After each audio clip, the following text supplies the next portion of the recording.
Let's take a look at the very basics of inheritance in Java. What you see in front of you is a class called item. It represents a generic class of sellable goods. So, anything could be an item, right? It could be a tape measure, it could be some headphones, it could be a cup. I'm just kind of looking around my environment because at some point, it's a purchasable item. So this is going to be our base class, and we're going to actually go ahead and take this generalization and turn it into a specialization through extension, through inheritance. So notice first of all that my public class item here contains a single instance variable, which is a private double, and it's called cost. And this will obviously be what the item costs. I've gone ahead and I've set up two public methods. These are the accessors and mutators for the cost value. I simply have a setCost method and a getCost method. And both of these, in this case, I'm using the this keyword just to help start clarifying it. So what I'm doing is passing in a variable called cost, and I'm assigning that variable to the instance variable cost that's contained up here. Okay, and I'm doing the same thing here. I'm adding the this keyword in this case just so you get used to seeing it, and just so that we can clarify a little more its use. So that's our class. Now I'm going to go to the driver. What you're going to notice here is that I instantiate a single instance of my item class. I'm going to go ahead and set the cost of the item to $50, and then I'm going to go ahead and I'm going to get the cost so that it's printed. So if we compile that and run it, and make a little bit more space here so you can see, you'll notice that it prints out 50, which is fantastic and the most boring program ever. So this is an item, and what's an item? We don't have generic items. You don't go to the store and be like, hello, I'd like to purchase an item. Usually what you do is you go ahead and you say, hey, I want to purchase some sneakers, or a sneaker, or whatever. So what I've done here is I've gone ahead and created a new public class. I've called it sneaker, and now I'm going to inherit the behaviors and the properties from my item class. So sneaker is going to extend item. And guess what? There are no instance variables and no methods in this class. Why? Where are these instance variables and methods going to come from?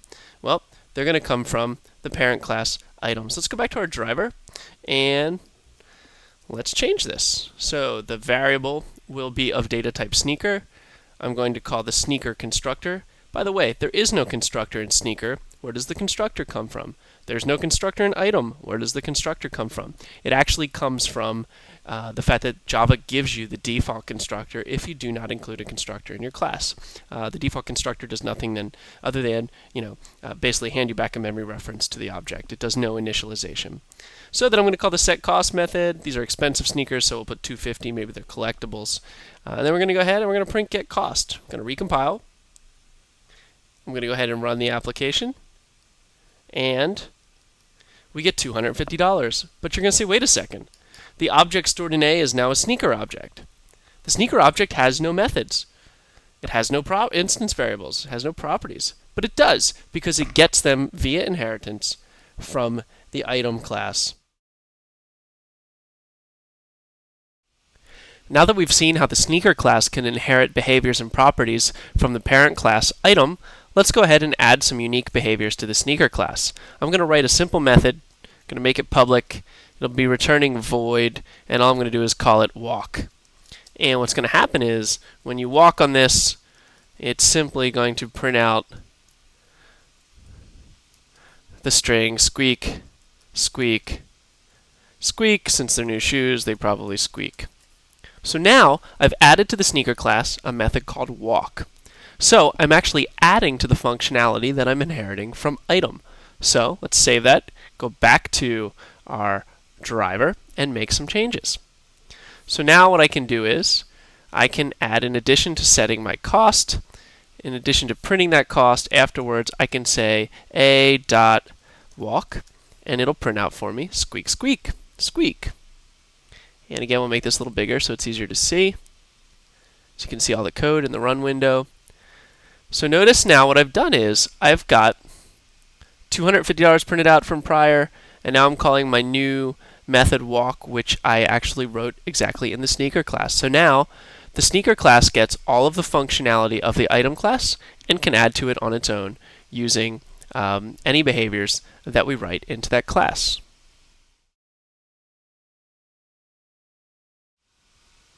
Now that we've looked at adding behaviors, let's go ahead and let's add to the sneaker class an additional property. Sneakers are their unique kind of sellable item, so what we're going to do is we're going to put public, and we're going to have an odd set of sneakers here. We're only going to sell them in whole sizes. So we're going to have an int for size, and then what we'll do is we'll actually have public void set size, and we'll simply, this dot size equals size, and we'll pass in a variable.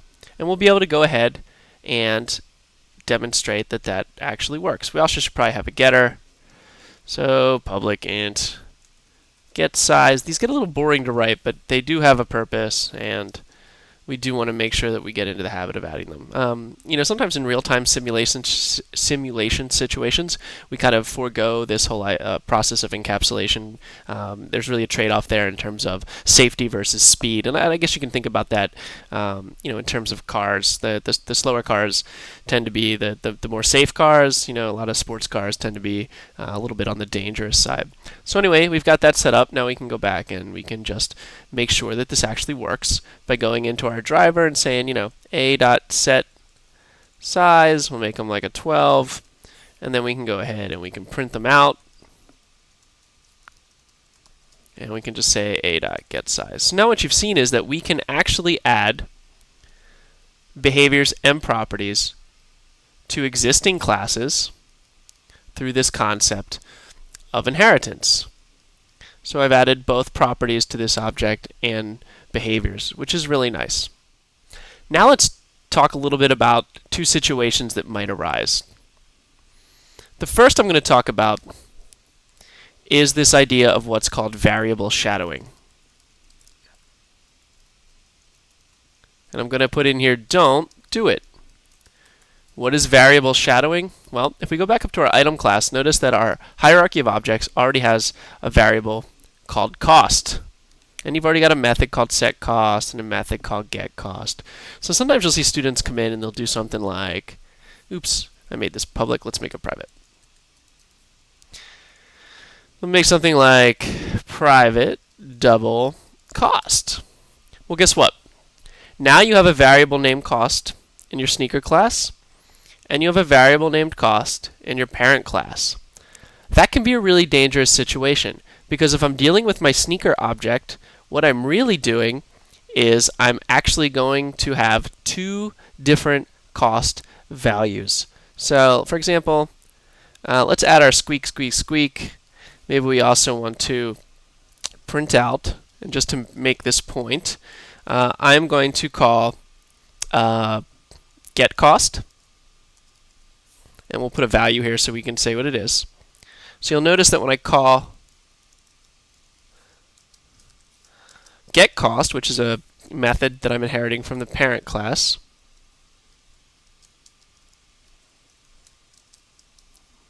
and then I'm also just going to print this .cost, which will actually have no value in it, but Java will actually put a value in it for us. So we can see that I've actually got two variables called cost. So let's go back here and just compile these.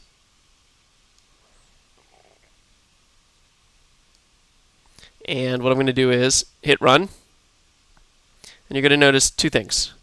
Notice that it printed 250 because that's what I set the cost to, and notice that that value is related to the cost variable in the parent. And notice the one that printed 0, 0, because I just said this .cost, is actually referencing the variable called cost that is associated with the sneaker class. So one is associated with the item class, one is associated with the sneaker class. This is really, really unbelievably, horribly confusing, so don't do it. So let's talk about a situation where it is acceptable to override something in the child class that exists already in a parent class. Let's talk about this concept of method overriding. We've already talked about method overloading in this class. Method overloading is this concept where you have two methods in the same class that have the same signature, and it allows you to set up two methods with the same name that essentially have different parameter lists. And those parameter lists can vary by data type, the number of parameters, or the order in which the parameters are passed into a method. When we get into a situation for method overriding, okay, this is a situation where inheritance is involved. So let's write a method up here. And if we look down in my sneaker class, I've already got a walk class. Let's say that in my, for some weird reason in my parent class, I also have a method called walk.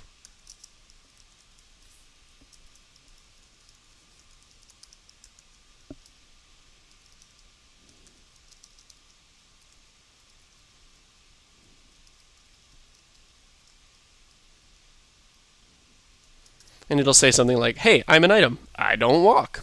So guess what? In my parent class, I have a method called walk. It has the exact same signature. In other words, the name and parameter list is exactly the same as the method called walk in my subclass, in my sneaker class. Well, what does this really mean? What it means is that if I call the walk method on a reference variable that is referencing an object of data type sneaker, I'm going to get this instance of the walk method. But if I call the walk method on an object that is of instance type item, I'm going to get this walk method.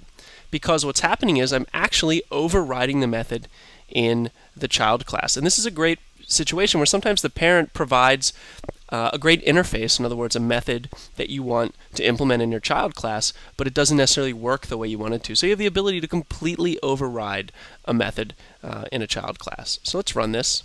And first of all, we'll just run it. And notice that nothing's changed. Right? I still get my squeak, squeak, squeak. Squeak. I don't even know if that's how you spell squeak, but we'll stick with it. But now I'm going to do something a little different. And let's say I create a new object called item I equals new item. I'm now going to create an instance of the item class. And all I'm going to do is come down here. I'm going to say I.walk. So in this instance, I'm calling the walk method of a sneaker object, which inherits from the item class. In this instance, I'm calling the method walk on the parent class. So we'll just run it, compile it, make some more space here in the run window, and notice that the call to a.walk still gives us the squeak, squeak, squeak of the new sneaker, but the call to I.walk basically gives us the method call from the parent class. So one of the things you have to remember is that the type of the method, the type of the reference variable, the data type of the reference variable has a definite effect on what methods get called. And you need to be careful when you call a method on variable data types. Now, we're starting to get into some ideas here about polymorphism, and we're kind of looking at that right now. But let's do one more thing. Notice that I have a method here called, obviously a class called item. It has a walk method, it has a set cost method, and it has a get cost method. In my sneaker class, though, I have these set and get size methods. So what happens if I were to accidentally say on my item object, what if I called I.getSize? Well, if you notice, item doesn't have a method in it called getSize, but its child class has a method in it called getSize. So, I mean, hey, that should run, right? And I get an error because it says, hey, I can't find this symbol. There's no getSize method in the item class, and that's correct. Remember that inheritance is a one-way street. Okay? A parent class doesn't know about methods in its child. A child class does know about methods in its parent because it inherits them. Okay? So that's really important. So we'll comment that out, delete it, and always remember that situation. Now, what's actually occurring here? I said before that we have polymorphism occurring. Well, guess what? I've got this item object, and I've got this sneaker object. But now I'm going to do something really, really crazy. A sneaker is an item. it extends the item class. So I'm going to make a new item object called myItem, and guess what I'm going to do? I'm going to put a sneaker object in it. Well, this is weird because never before in Java programming have you probably ever seen the data type of a variable disagree with the type of data being put in it. But does that really occur in this situation? Because a sneaker is an item object, right? Because sneaker extends item. Is an item a sneaker? No, and we'll see that in a second. So let's compile this to make sure we're sane. And we're good. But now we can actually go ahead and say, okay, well, does it work the other way?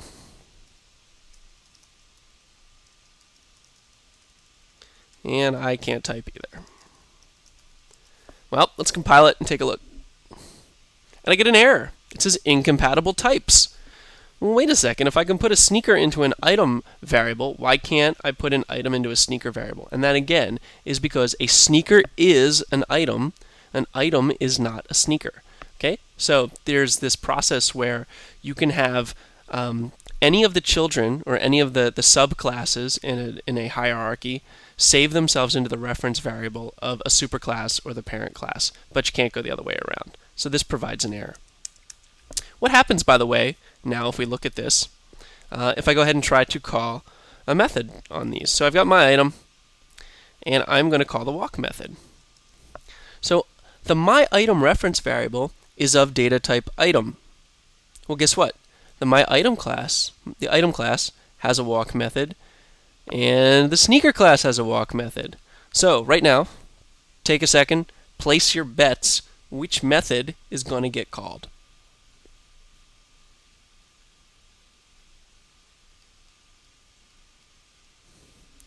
Notice that Java still called the right method. Notice that even though this reference variable is an item, Java realizes that the data inside of that reference is an object of type sneaker. And when I call the myItem.walk method, it actually calls the appropriate method because it knows that it's overwritten. Now, one other thing I can try to do right is I've got this reference variable of data type item. Now notice I've got this method called getSize in my sneaker class. Let's try that method and see what happens. So place your bets. Does this work or does this not work? It does not work because this reference variable to the data type item says, well, the parent class has a method called walk, and let me go see if the child class has a method called walk. Oh, it does. It's overwritten. Well, let's call that one. But in this case, it goes to the item class, the parent class, and the parent class doesn't have a getSize method. It doesn't go forward and look in the sneaker class. It doesn't look in any of the children to see if they have a getSize method. It just throws an error. So this is incompatible. The type of stuff that I'm doing in these lectures is the type of stuff that you need to do as you read the chapter. As you read a concept, you need to play with it, try to break it, try to make it work, and get into this situation where you can learn how inheritance works and how various reference variables that you have to different data types affect the way methods are called on those data types. Let's talk a little bit about the concept of polymorphism, this idea that an object can have more than one data type. In other words, that you can treat an object in more ways than one. So what I've got now is I've gone ahead and I've made an additional class that extends item, and I've called this one dress shoe, and it has its own walk method. So just like sneaker goes squeak, squeak, squeak, dress shoe goes squish, squish, squish. And if I go ahead and I run this class, you'll notice that I get the results as expected at the bottom, squeak, squeak, squeak, squish, squish, squish. But now here's what's really interesting, right? Like what if I own a shoe store and I want to maintain an array of sneakers? Well, one thing I could do is say, well, okay, let's have like a sneaker array and call it sneakers, and I can make like a new sneaker array, and maybe I could have like 50 spots in that array, and then I could have like a dress shoes array, and I could call that like dress shoes. There's way too many S's in the middle of that variable name. Dress shoes, and maybe that holds like 50.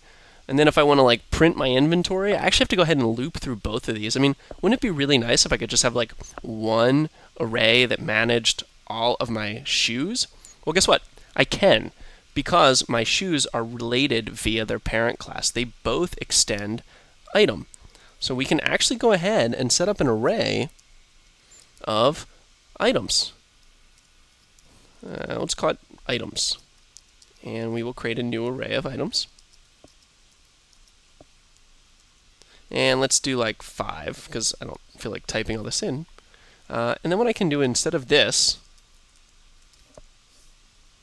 is I can actually start to add some things here. So I'm going to do this manually, even though it's a little tedious. We'll do cut and paste, right? So what I'm going to do is I'm going to put a new sneaker in the first one. In the second one, I'm going to put a new dress shoe. And then we're going to alternate between sneakers and dress shoes, right? Until we get to a full array state. I did not want to set a breakpoint. All right. 3, and then finally, we'll put a sneaker here at the bottom. And now what's cool is, because these relate via a superclass, in other words, because these objects are polymorphic, I can simply go ahead and write an array, write a loop.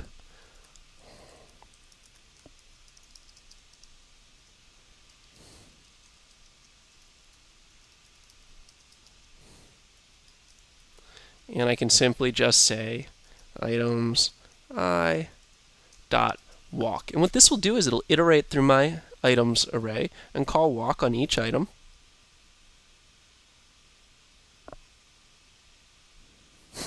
And I make errors too.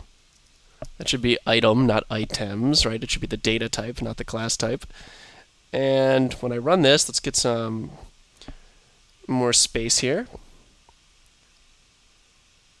You're going to notice that it goes through and calls the walk method on each object, and you get the appropriate response from the walk method. And that's what's really cool about when you get into this idea of polymorphism and you have collections of objects that relate via a parent class. There's some really cool things that can be done.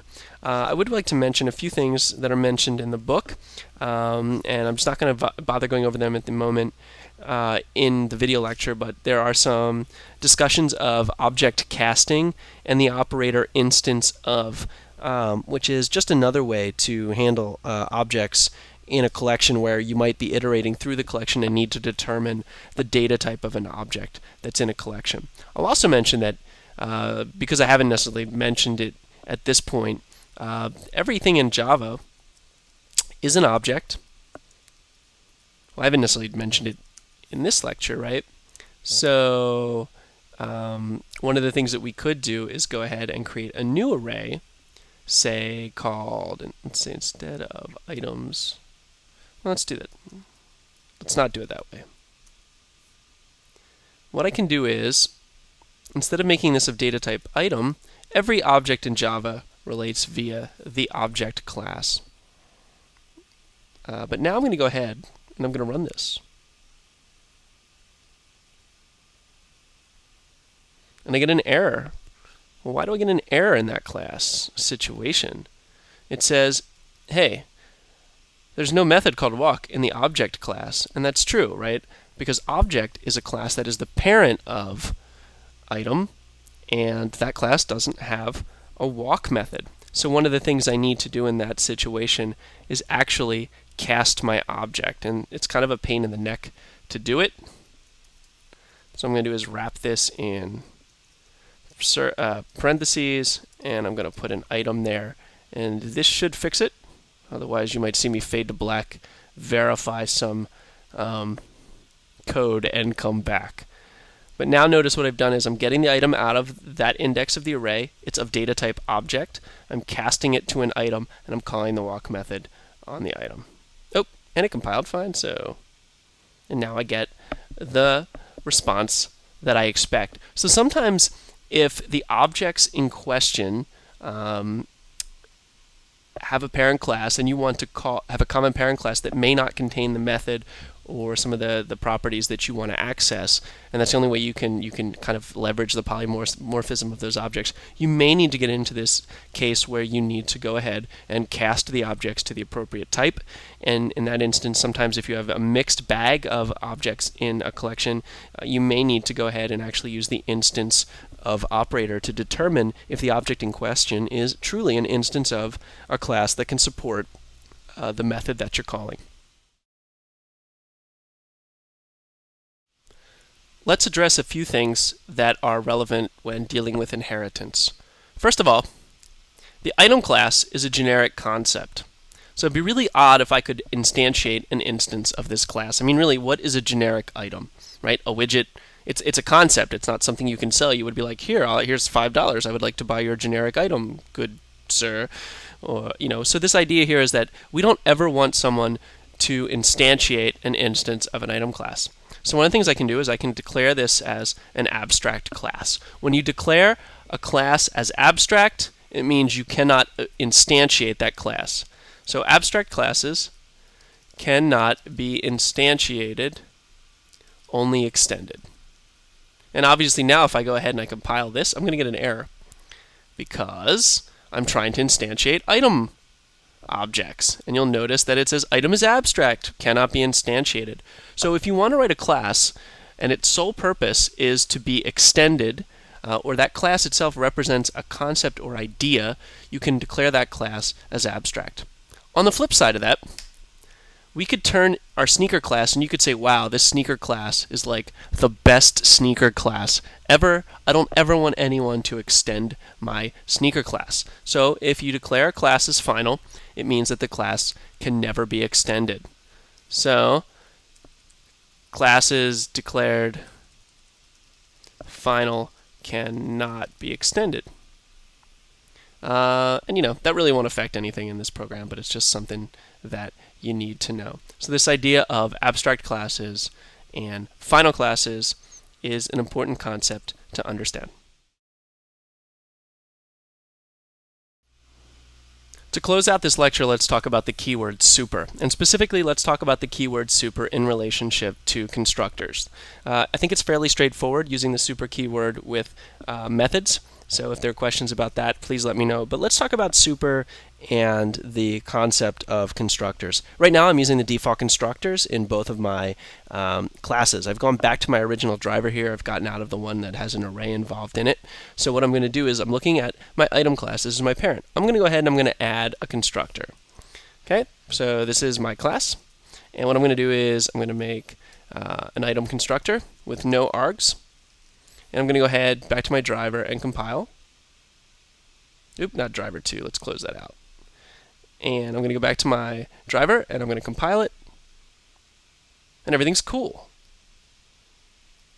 Everything's good. Why? Because, well, I basically rewrote in my item class what is essentially the default constructor. It does nothing. It accepts no arguments. And if I look at my child class under item sneaker, it doesn't have a constructor declared, but the constructor of the child and the parent must agree. And what do I mean by that? Well, I'm going to change my constructor here to accept a double, and I'm actually going to force people when they create these objects to go ahead and set the cost. So I've changed my constructor in my parent class. So I need to come back to my driver, and actually when I go ahead and create my item now, I'm going to pass in a value. Let's make it $444 so it's obvious, and I'm going to compile. And it seems to work. And when I go to run, though, notice I don't get a compile time error. I get a runtime error. I get the method, that exception in thread main, java.lang, item method init v not found. All right, so I'm getting an error for my sneaker method. Well, that's kind of odd. Well, here's the deal. The constructor in the item class requires that I pass it a double. The sneaker class has no constructor, and it extends item. Well, guess what? Anytime the constructor in the parent class requires a parameter, you need to give it the parameter. In other words, the child class needs to pass parameters up to the parent. So if you have a parent class that has a constructor that accepts parameters, you have to go through the process of making sure that the parent class gets the parameters at once. So now I need to have a constructor in my child class. So we're going to go with public. I'm going to call it sneaker. And I am going to build my constructor framework first. And what I need to do is pass in a value called double. I'm going to stick cost in there. And now here's how I appease the parent class. I call super, which is, hey, go to my parent class, tell its constructor, here's the value that it needs to actually get its job done. So the idea here says super by itself calls the parent class's constructor and allows me to pass in any values that I need to pass into that parent constructor to make it happy. So let's go back to my driver class. And now for sneaker, I'm going to have to pass in a value. So let me pass in like 777. And down here, I might need to put another one in because this is going to be a problem. I'll put in 888. And obviously, I'm overriding like the cost and stuff, so there might be some weird output here. But now I'm going to compile. Compile's fine like it did before. I hit run, and now I don't get any runtime errors. And notice that, oh, by the way, I'm overriding the cost here in 250, right?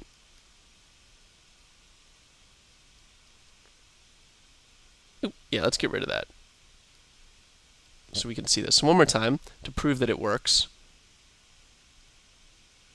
You'll see that the number that comes up is 777. So I've got a $777 pair of sneakers, which is kind of expensive. So I passed this value into the sneaker class. That value is put into this cost variable. That cost variable is then passed to the item constructor via the supercall.